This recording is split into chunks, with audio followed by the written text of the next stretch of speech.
What's up, everybody? Welcome back to the channel. Today we're going to just be talking about mental health, understanding mental health, diving deep into mental health, and just opening up that conversation.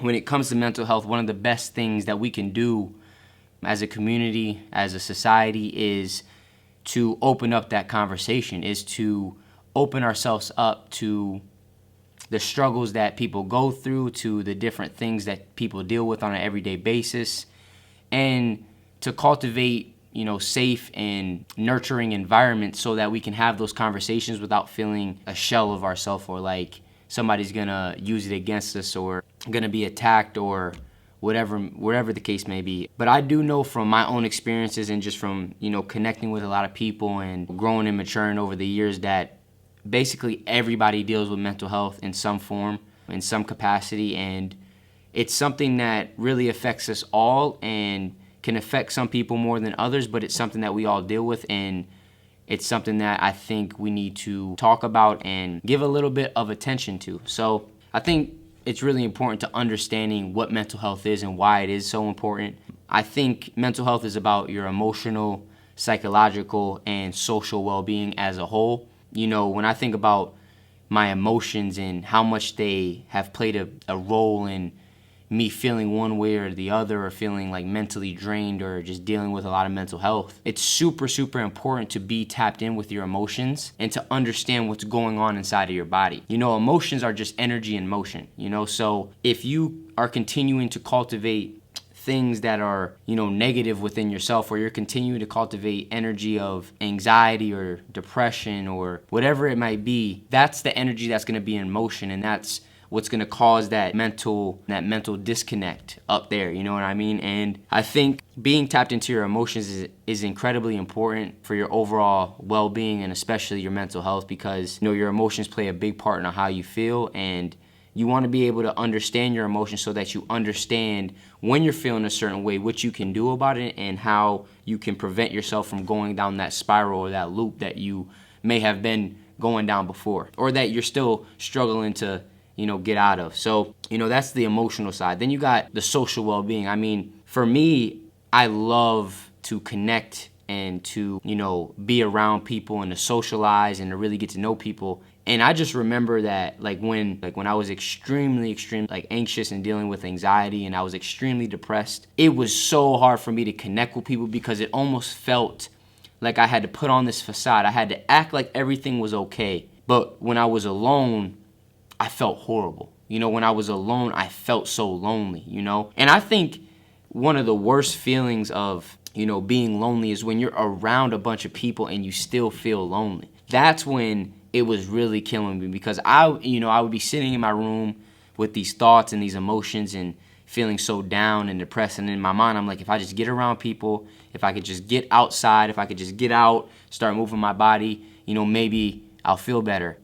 And you get around a group of people and you feel even more lonely, because it's almost like, okay, this isn't helping, and everybody here seems like they're doing fine, and I know deep down I'm struggling. And it's really hard to put on that facade and act like everything's okay when things aren't okay. And I had to come to the realization that it's okay to not be okay, to be okay, if that makes sense, What I struggled with at first, growing up, I never really dealt with depression. It was a very, very eye-opening experience for me, because I immediately went into a state of denial. I knew what I was feeling. I was feeling extremely down. I was feeling extremely tired. I was feeling extremely lost and very just negative all around. I just didn't like the mood I was in. I didn't really want to get into bed. Get out of bed. I felt really lazy. I didn't want to go work out. I didn't want to play basketball. I didn't want to be around friends and be on social media. I didn't really want to do anything with my life. I just wanted to go hide in a hole and never come out. And leading up to that point, I was always the type of person that believed, oh, if you're depressed, you could just force, that just means you're letting your mind do whatever. Just don't think about it, or don't even give it attention. You're fine. You're not depressed. And boy, was I in for a rude awakening, because when I finally did become depressed, I gained a way, way deeper understanding. I really felt like I was able to really understand, when somebody says they're depressed, they're not just feeling down. It really is a whole, like I don't even know how to explain it. Like for me, when I was depressed, it felt like the whole world was on my shoulders and I was just being held down and I couldn't do anything. And I didn't want to do anything. I had no motivation to do anything. And I wasn't inspired.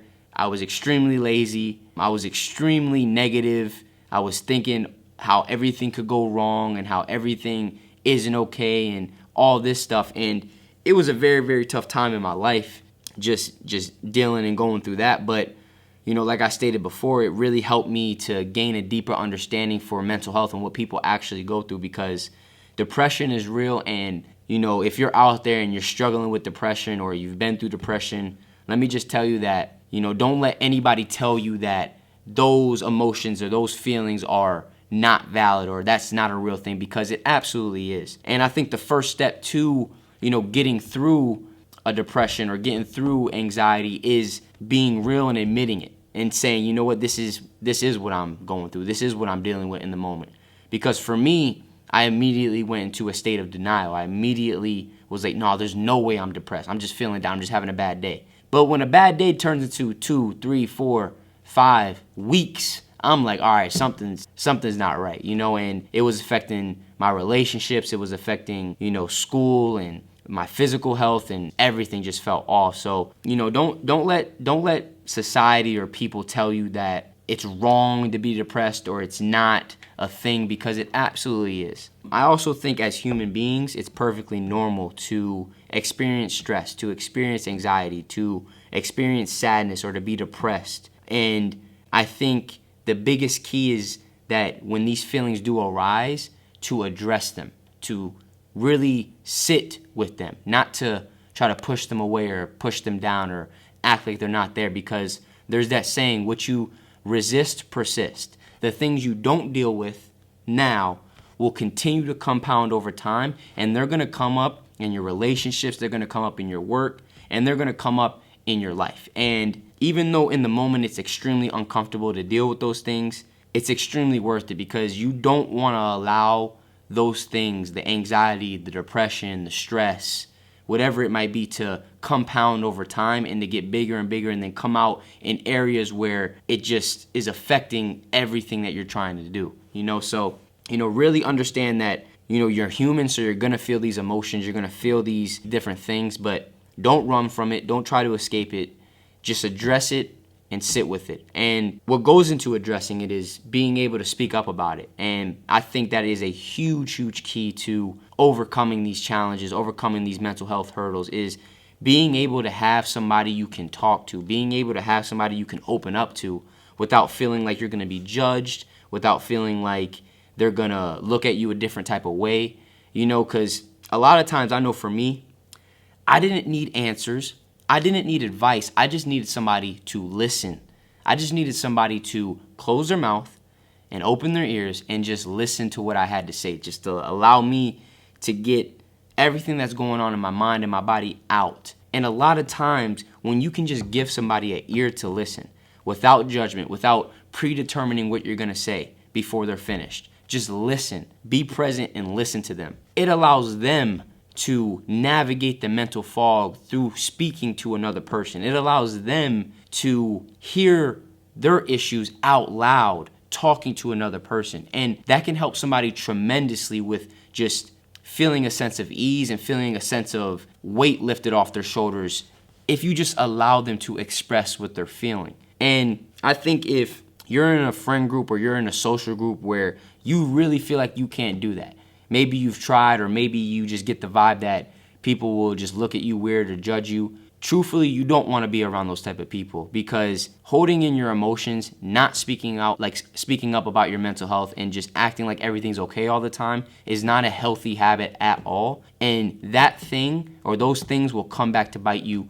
in the long run. I can think of so many situations where I've heard people talk about how things just started to happen later down the road where they were like, I wish I would have prioritized this, when I was younger. I wish I would have spoke up. I wish I would have dealt with these things when I was younger. And I just think it's really, really important to speak up. And if you have nobody to talk to, that's extremely valid too, because being open and being vulnerable is extremely scary. And, for me, I remember when I was first going through depression, I didn't really have anybody to go to at the time. So what I was doing, I was just taking out my phone and I was doing voice memos, and then I would listen back like I'm listening to another person. And I would just try to figure stuff out by talking to myself. And it really did help me a lot, because a lot of times when you can hear yourself talk, when you can hear what's going on in your mind, it allows you to like get a new perspective, get a new stance, and be able to come at it a little differently, and almost, seem like you're able to help yourself. You know what I mean? You're there for yourself. So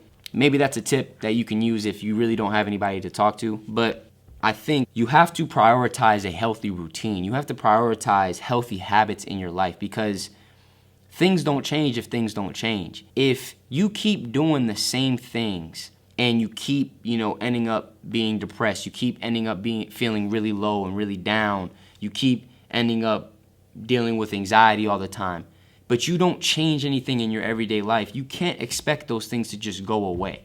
It's not just you sit around and things will go away and that's it. It's like, no, if you keep doing the same things, you'll keep getting the same results. So I remember when, I started to really go through my mental health, when I had gotten diagnosed with bipolar disorder, then I was struggling with a lot of anxiety. I was dealing with the medications. I was feeling, depressed, and then I would have depressive episodes and stuff like that. And I just took that as a sign that I have to change something, because I was very naive at the beginning, and I just kept going back to my old ways. I kept going back to the things that were comfortable, and I kept getting the same results. And it wasn't until like 5-6 times in the psych ward where I was like, okay, something has to change, because I don't want to keep coming back here. I don't want to have to keep feeling these things.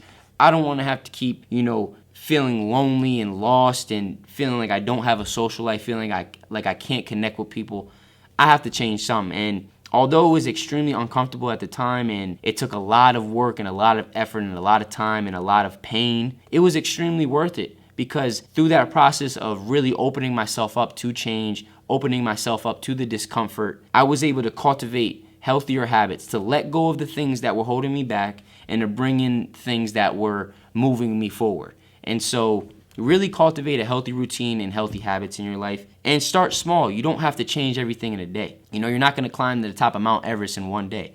Start with one step. Don't make these big leaps. Understand that you're human, and it's going to take time, and you have to have compassion for yourself, because this is a journey. It's not just a 24-hour cycle where you just flip your whole life around. This is a lifelong journey of continuing to cultivate healthy habits, to continuing to cultivate healthy relationships, continuing to cultivate healthy routines, and continuing to cultivate healthy self-love, self-care. And so, embrace that journey, but don't try to do too much too fast, because when you try to set the bar so high and you try to make this huge leap in 1 or 2 days, you're setting yourself up for failure, because that isn't sustainable over a long period of time. Start small and build from there. Small steps. And so, that's just a few things that really can help you cultivate a better relationship with your mental health and help you to, get out the mental fog and stuff like that. So those are just a few tips, a little talk about, nurturing your mental health and opening up that conversation. So I hope you enjoyed today's video, today's episode, whatever you want to call it, and continue to let me know what you guys want to talk about, different topics, different things that we all deal with as humans, and let's continue to cultivate and embrace this journey together. I'm Isaiah Salter, and I'll see you guys in the next episode. Deuces.